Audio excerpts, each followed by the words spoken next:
कृष्णा, ये जीवन अत्यंत छोटा है। नहीं जानते अब कितने श्वास इस शरीर में बचे हुए हैं, लेकिन हम भाग्यशाली इसलिए भी हैं क्योंकि हम एकादशी जैसे व्रत का पालन करते हैं। एकादशी के विषय में हमारे शास्त्र कहते हैं, संसार सर्पदष्टानां नराणां पाप कर्मणां एकादशी उपवासेन सत्य एवं सुखम भवेत्। अर्थात संसार रूपी सर्पदष्ट पापी मनुष्य समूह जब एकादशी के उपवास का पालन करते हैं तो वे तुरंत सुखी हो जाते हैं। इस मनुष्य जीवन और आने वाले आध्यात्मिक गंतव्य दोनों के लिए ही ये एकादशी का व्रत अत्यंत फलदायी है। और फिर इस बार जो एकादशी तिथि आई है वो तो महाभाग्यशाली है, क्योंकि ये महाद्वादशी है जो कि संपूर्ण वर्ष में सिर्फ 8 बार आती है। इसका नाम है विजया महाद्वादशी। हमारे शास्त्र कहते हैं कि जब भी ऐसी महाद्वादशी तिथि आए तो व्यक्ति को एकादशी व्रत का पालन द्वादशी के दिन करना चाहिए, और ऐसा करने से उसे एकादशी और द्वादशी दोनों का ही पुण्य फल अपने आप प्राप्त हो जाता है। तो चलिए आज के इस पावन अवसर पर हम श्रवण करते हैं विजया एकादशी की पौराणिक कथा का। एक समय की बात है जब पांडवों में ज्येष्ठ युधिष्ठिर महाराज ने परम भगवान श्री कृष्ण से पूछा, हे वासुदेव, कृपया आप मुझे फाल्गुन मास के कृष्ण पक्ष में आने वाली एकादशी के विषय में बताएं। उसका नाम क्या है और इस एकादशी व्रत का महात्म्य क्या है? कृपया विस्तार पूर्वक मुझे इस विषय में बताएं प्रभु। युधिष्ठिर महाराज की जिज्ञासा सुनकर मदन मोहन श्री कृष्ण ने उत्तर देते हुए कहा, हे राजन, अवश्य ही मैं आपको इस एकादशी के महात्म्य का वर्णन कह सुनाता हूँ।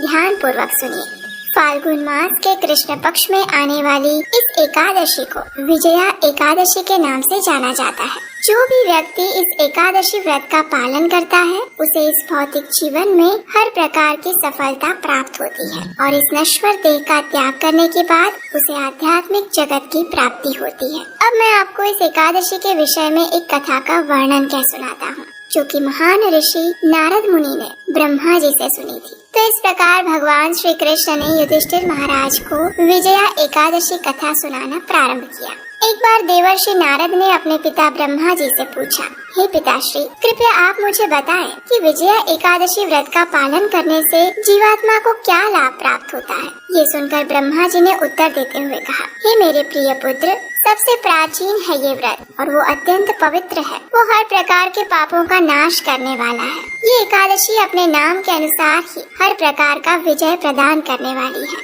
एक बार भगवान श्री रामचंद्र अपने भाई लक्ष्मण और भार्या श्री सीता माता के साथ वनवास के समय में पंचवटी में वास कर रहे थे। अब एक दिन क्या हुआ कि दुष्ट रावण ने माता सीता का अपहरण कर लिया, और इस बात से अपनी मानव लीला निभाते हुए भगवान श्री राम सामान्य मनुष्य की तरह ही अत्यंत व्यथित हो उठे। जब वे माता सीता को खोज रहे थे उस समय उन्हें मार्ग में जटायु मिले, जिन्होंने किस प्रकार दुष्ट रावण ने माता सीता का अपहरण किया था उसका पूरा वृत्तांत कह सुनाया। उसके पश्चात जटायु वैकुंठ लोक में चले गए। कुछ समय पश्चात भगवान श्री रामचंद्र और वानरों के राजा सुग्रीव के बीच मित्रता स्थापित हुई, जिनके साथ मिलकर उन्होंने वानरों और भालुओं की एक बड़ी सेना तैयार की। श्री राम ने हनुमान को माता सीता की खोज करने के लिए लंका भेजा, जहां हनुमान ने माता सीता को भगवान श्री राम की अंगूठी दिखाई और उनका संदेश भी दिया। वापस आकर हनुमान ने अशोक वाटिका में दुखमय स्थिति में रह रही सीता माता की स्थिति का समाचार श्री राम को कह सुनाया,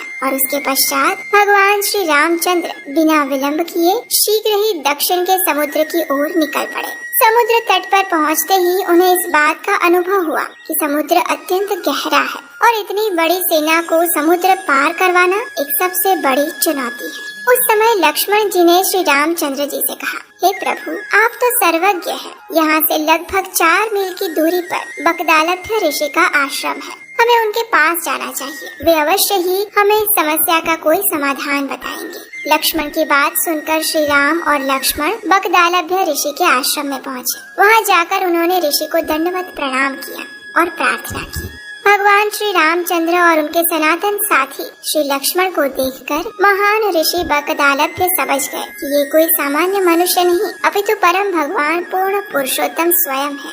उन्होंने श्री राम को संबोधित करते हुए कहा, हे पुरुषोत्तम, आप मेरे जैसे तुच्छ मानव की कुटिया में किस प्रयोजन से पधारे हैं? मैं आपकी किस प्रकार सेवा कर सकता हूँ? प्रभु श्री राम ने उत्तर देते हुए कहा, हे ऋषि श्रेष्ठ, मैं यहाँ इस विशाल समुद्र के उस पार स्थित लंका नगरी पर आक्रमण करने और मेरी पत्नी सीता का अपहरण करने वाले दुष्ट रावण का संहार करने के लिए आया हूँ। मेरे साथ मेरे वानरों की सेना भी है। कृपया आप हमारा मार्गदर्शन करें कि किस प्रकार हम इतने विशाल योजन लंबे अम्बुधि को पार कर सकते हैं। बकदालभ्य ऋषि ने कहा, हे श्री राम, मैं आपको एक ऐसे व्रत के विषय में बताऊंगा जिसका पालन करके आप रावण के ऊपर अवश्य विजय प्राप्त कर पाएंगे और आपकी कीर्ति पताका 10 दिशाओं में लहराएगी।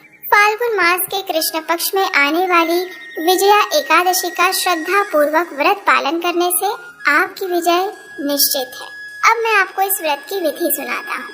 दशमी के दिन सोने, चांदी, तांबे अथवा मिट्टी का एक कलश स्थापित करके उस कलश को जल से भरकर आम के पत्तों से उसे सजाएं। उसके ऊपर भगवान नारायण के सुवर्ण विग्रह की स्थापना करें। सप्त धान्य का आसन बनाकर उस पर इस कलश को स्थापित करें और अगले दिन विजया एकादशी पर प्रातः ब्रह्म मुहूर्त में स्नान इत्यादि से स्वच्छ होकर इस कलश की पुनः स्थापना करें। फूलों की माला और चंदन के लेप से उसे सुशोभित करें। कलश के ऊपरी हिस्से में अनार, नारियल और जौ रखें। अब पूर्ण भक्ति भाव और प्रेम पूर्वक इस कलश रूपी विग्रह की पूजा करें। उसे धूप, दीप, चंदन, फूल और प्रसाद अर्पित करें। एकादशी के दिन संपूर्ण समय उसके सामने बैठकर हरि कथा का पठन और श्रवण करें। रात्रि में भी उसी स्थान पर जागरण करें। दूसरे दिन प्रातः उस कलश को किसी पवित्र नदी या जलाशय के समीप स्थापित करें और विधि पूर्वक पुनः उसकी पूजा करें। उसके पश्चात सुपात्र ब्राह्मण को इस कलश और उस पर रखे हुए नैवेद्य का दान दें। इसके साथ साथ आप अन्य अनेक प्रकार के दान भी दे सकते हैं। इस प्रकार विधि पूर्वक विजया एकादशी व्रत का पालन करने से आपकी विजय अवश्य होगी। अपनी इस कथा को आगे बढ़ाते हुए ब्रह्मा जी ने नारद मुनि से कहा, हे नारद, बकदालभ्य ऋषि के द्वारा दिए गए निर्देश अनुसार श्री रामचंद्र जी ने इस विजया एकादशी व्रत का पालन किया और लंका पर विजय प्राप्त करके रावण का संहार किया।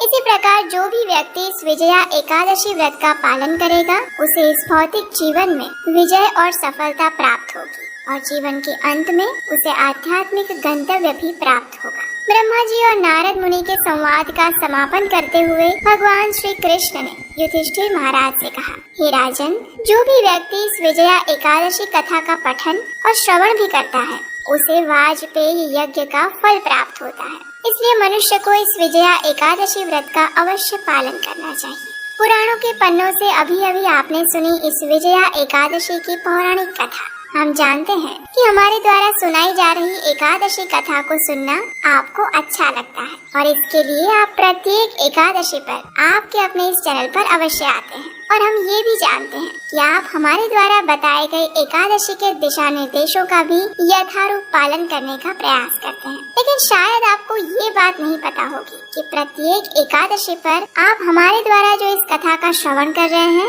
उसके कारण आपको कुछ विशेष लाभ अवश्य प्राप्त हो रहे हैं। हो सकता है आपको अभी दिखाई ना दे रहे हो।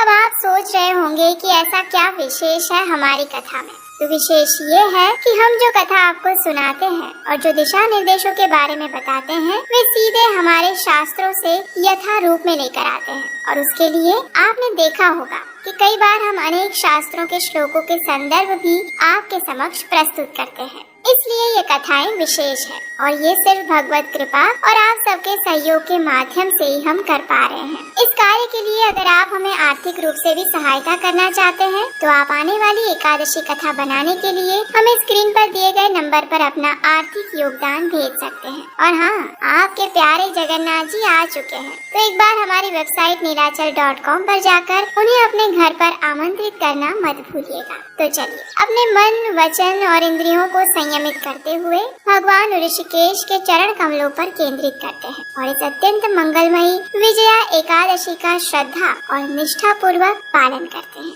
हरे कृष्ण।